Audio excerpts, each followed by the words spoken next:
Idol, okay ba ang whey protein concentrate? Ang whey protein concentrate, 100%. Ano yan? Tinatanggap yan ng katawan natin. Kompleto siya ng lahat ng essential amino acids at amino acid. So, kumbaga sa lahat ng protein na kakainin natin, 100% bioavailable ang tawag dyan.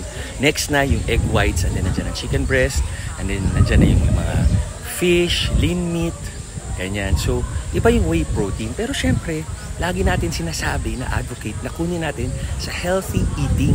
Kunin natin sa whole foods. At para pumaya tayo, single fruit ingredients. Kunwari, itlog lang. Kunwari, pakwan lang. Huwag natin lagyan ng kung ano-anong artificial flavors, dressing. Kasi minsan, nakakasama yung cancerous or talagang mas masama pa sa sugar or sa fat, di ba? So, sobrang okay yung whey protein concentrate. Pero unahin natin sa whole foods. Tama kayo, mali ako na siya, doctor. Do what works for you. Happy, healthy. God bless, guys. Yeah.